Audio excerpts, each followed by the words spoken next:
That's a great point. I think one other thing I'd love to chat about is the cost of the kids post divorce. Yes. Because that has been interesting. I think, Pamela, you talked about the things that you couldn't do previously. And I feel like, oh my gosh, like just going out for a run or like, things like that. Okay, I have to figure out when I can get a babysitter or childcare. When's he going to be occupied with something else that I've probably paid money for? And so it's a juggle. Yeah. And so not only are you not doing as many of the fun things like because you don't have as much disposable income, but you're also paying more to do basic things. Like I'm paying to go to work. I'm paying to, go out for dinner or something like that because I need that coverage. So interested to hear your takes on the kids situation. Well, that's difficult, just trying to navigate who is going to pay for the health insurance, who's going to pay for childcare, and having to split all of that up. It's a lot, and just trying to navigate that potential minefield of stuff. Summer camps. Yeah, summer camps. Yes. After school stuff. Yeah. After school. Extracurricular classes. Yeah. Sports, if they're if they're in music. Or How did you guys handle that? I'm really curious because for us, it was kind of a, whoever thought of the idea has to pay for it, which becomes a problem because I'm a busybody mom and I'm like, oh yeah, he could do this and he could do this and let's try I have so this. many ideas. It's all on you. Exactly. So I've learned pretty quick. Okay, I'm gonna stop suggesting extracurricular activities. Yeah, exactly. No, how we handle that? Like my ex-husband pays for insurance. And I have insurance for my son as well. So we all cover him. Oh, that's good. So whichever is better, like we use it.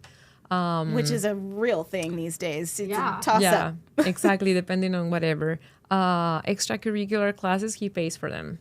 Okay. If there's a summer camp or something and that week happens to be with me, I cover it. If it happens to be with him, if he decides to do the summer camp, go for it. Or you decide to stay with the kid or taking a vacation or whatever, you cover it, But so far, everything extracurricular, he pays for it. So I'm like, okay, good.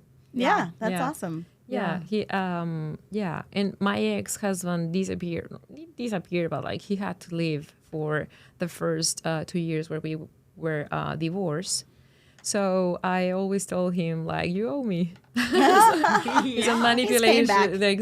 Manipulating that. No, but I feel like he's back now, trying to recover. Sure. And I think even though like we're not a couple, we're not enemies. I'm not gonna say we're friends, but we're not enemies. And I think he's a good dad. So I'm very grateful that he's willing to pay. He doesn't know when he doesn't say no when something comes up. So he's stepping in.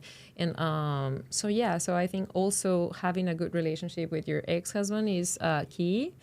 And because I feel like we feel so much guilt with our children. Sometimes we don't get divorced because we don't want to harm them. But I feel like the true harm is when there's no harmony between the dad and the mom.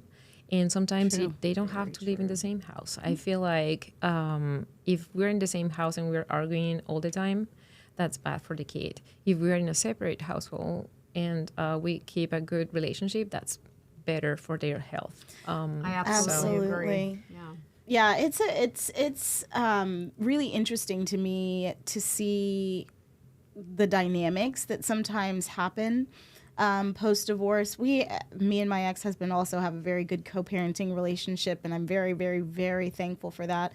It's been a lot to navigate, obviously, but you keep your eye on the kid, and that solves a lot of problems, right? What's best for them.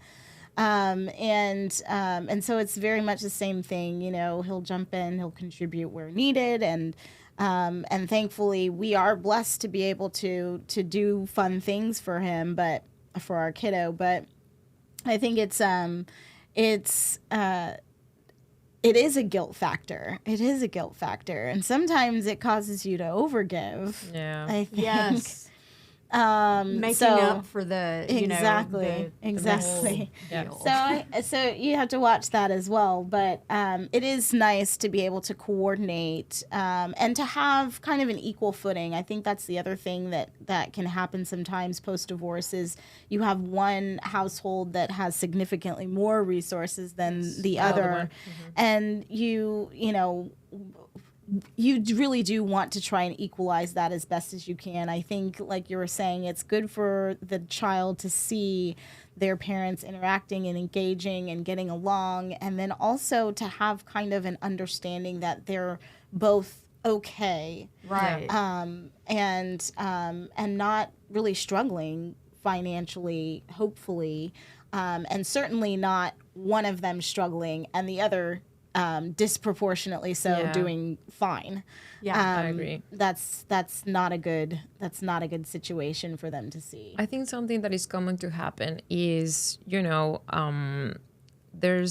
the couple, and then she raised the kids, and then they got divorced, and sometimes men are resistant on paying alimony or whatever. But she's capable of working and all that. And one of the things that I have analyzed, I didn't need it alimony. Like I was like, just let's focus on the kid. But I feel like sometimes the guy needs to understand that all of these years that she raised the kids, then she needs to adjust her income to that. Right. So he needs to contribute. Like some guys are so like, oh no, but now you want to be a divorce, especially if she's the one who filed for it. I feel like they need to understand that she's not gonna be in the market at the same level as he, because he's been invested in his career for years. Exactly. Now she has to jump in. She's Right. capable. She's entirely intelligent. She has a bachelor's degree or whatever. But he needs to help her level up. Right. And they need to consider that, because some guys are like, no, but she has an MBA and she can get a job and whatever. Like, yeah. But it will take her some years to adjust her income to that, in addition to inequality, right? But I feel like guys need to be considerate on that factor. Sometimes she doesn't need it. Sometimes like you, Right. Right. you're like totally independent. You don't need that support. But like I feel like it's important to if there are some guys listening or some women listening and says like, oh, my pride and yeah, I can work and all that. You guys deserve that part. That's you guys, right. you need to level up. Like you let the guy like ask for your right, because you have raised your kids and that's important.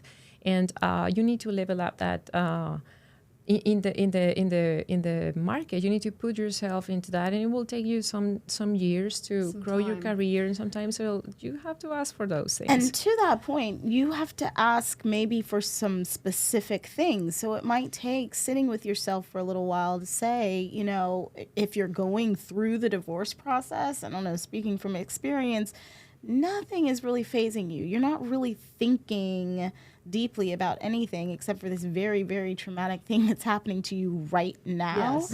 And so once you get out, the realization that, oh, okay, maybe I might need some special skills, or I might need a certification, or I might need to, I do like traveling to see my family every year. How am I going to pay for that trip?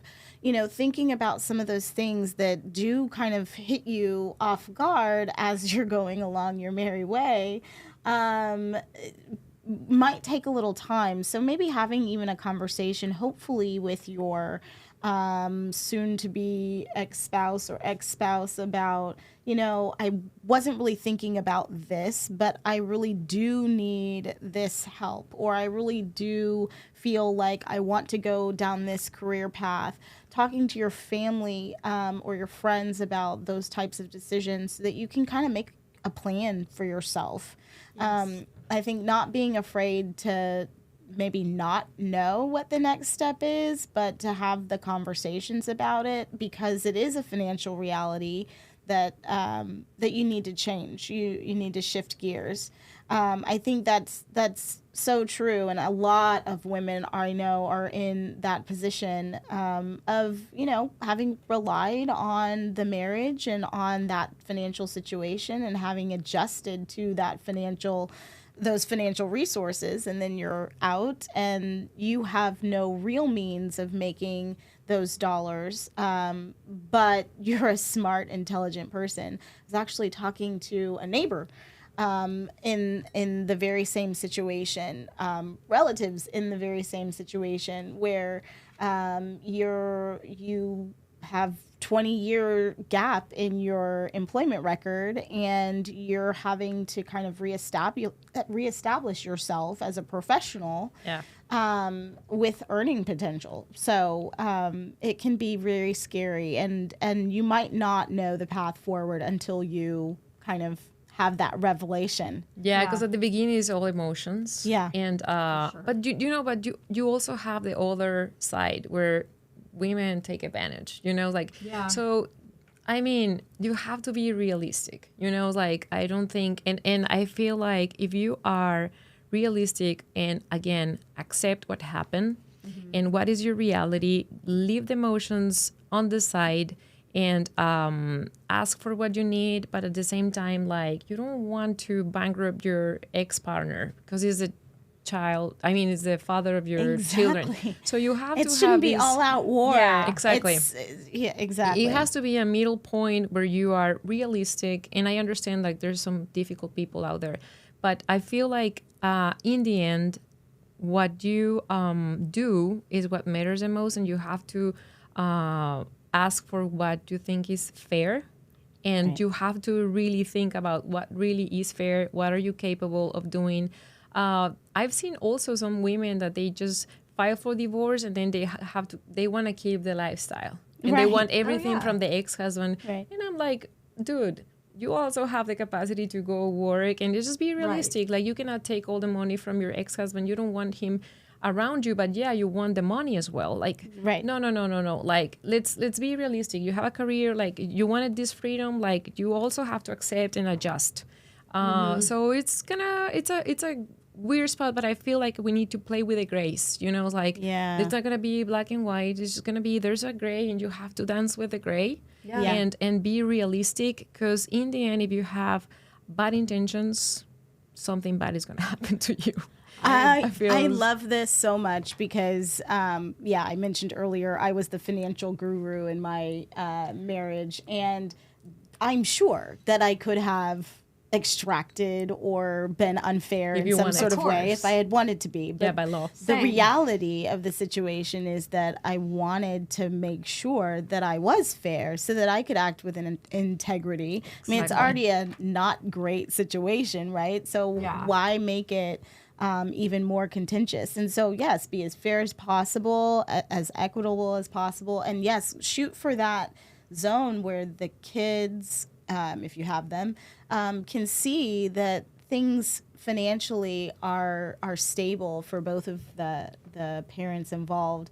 And even if there aren't kids involved, that's even more reason, I think, to let that person be free and ready and able to build from where they are, instead of basically siphoning from them or otherwise debilitating them for your own game. It's so bizarre to me that you would do that to somebody. I don't think it will end good. I believe in karma and all that, and I don't feel like when you have these, because I feel like we're caught in emotions and you hate your ex-partner at some right. point, even though it's a friendly, sometimes like Sure. there's these, Yeah. MF, I'm not gonna say it, motherfucker, but anyway,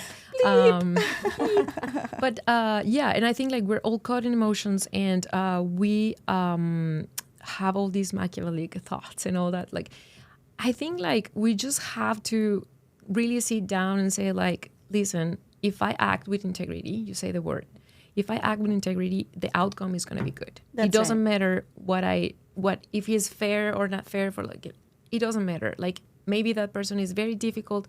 Sometimes it's like you're spending so much like emotion they're Right. like, let it go. It's just money. You will make the money. You know, Yeah. like sometimes it's like, it's just you have to figure out what is the real cost of the situation, because that. sometimes it Yeah. involves emotions. That's and if right. it's costing your peace in everything, like let it go. Like I agree. So don't I even think it's bother. Like you're so gonna make it. interesting that you say this, because one of the things that I looked at in prep for this show was a list from a family law firm that was talking about all of the different things that divorce costs you. And so I was thinking, okay, I'm going to look at like, what does a divorce cost you financially? And half of their list is actually emotions, which is perfect for the premise of this podcast. They put fear in the list of things it costs you: depression, self-esteem issues. That's true expensive shit. I know that is the real expensive Yeah. stuff. Yeah. That the gift that keeps on taking. So yeah, I think you're right. Like if you can figure out a way to get through the process with kind of your integrity and your emotions in some sort of check, it really does benefit you in the long run, Yes. like karma wise, but then also, I mean, ultimately finance wise.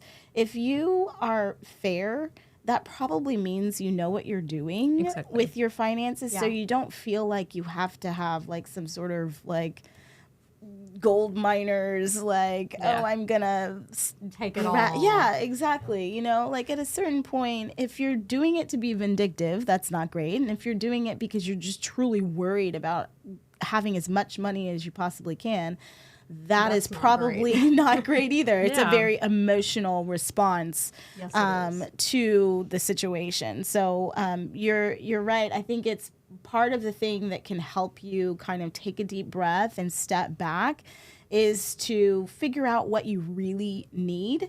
And so I'm going to be like real basic now and give you guys the 6 steps that I think could probably help mitigate some of the emotion around planning for your finances post-divorce. So the first thing is to create a budget that reflects your new financial resources and obligations. We talked a lot about that. Second, if necessary, seek some additional income so you can get some financial assistance, maybe even from your ex-spouse, if you guys could have a conversation that really outlines your need and why. But you shouldn't rely on your future income to even child support if you can't meet your current needs. You probably are going to have to adjust to get more educated or find that next position or ask for a raise or change your living situation. You really have to make more or cut in these situations. The next thing is very practical, but just review your beneficiaries. So at your bank, yeah. at your that is true. investments, your insurance. A lot of people forget to do that. I think I still have my ex-husband in some stuff. Oh, okay. Oh, Yes. uh-oh. Go Doesn't back and deserve it. change that. Yeah, go back to and change change that. And then check your credit report. Take steps to correct any Nice. errors or remove or close any joint accounts. These are like really mundane tasks, but super important and Agree. can help you just kind of, like I said, take a deep breath and look at the big picture, the reality of the situation that you're in, and what needs to change. And then if you have no credit history, which is actually the case with a friend of mine post her divorce, you need to establish one. So apply for a secured credit card, which is a prepaid credit card.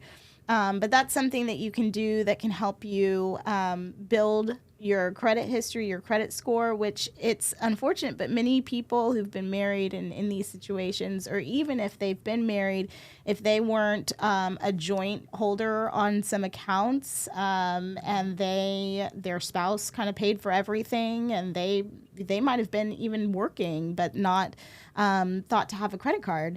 So I know, I think for some people that's like super shocking, but It happens. I feel like it does Yeah. happen. Do you It feel does. like? Yes, I mean, absolutely.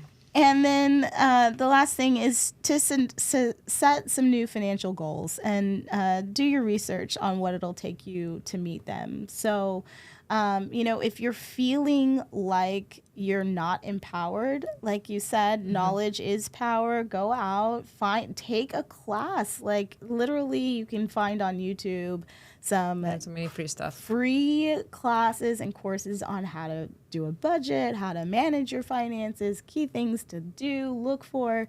It really is about just taking a step in the right direction. And if you have been managing your finances, but you're post-divorce and you're feeling like you need some strategies for adjusting yourself or just adjusting your mindset, maybe releasing some of the guilt from spending or overspending, or then stay tuned, because we'll have some more episodes that will apply to you. So thanks for joining us, ladies. Thank Thanks you for so much. Appreciate it. Yeah, thanks for having me. It was fun. All right.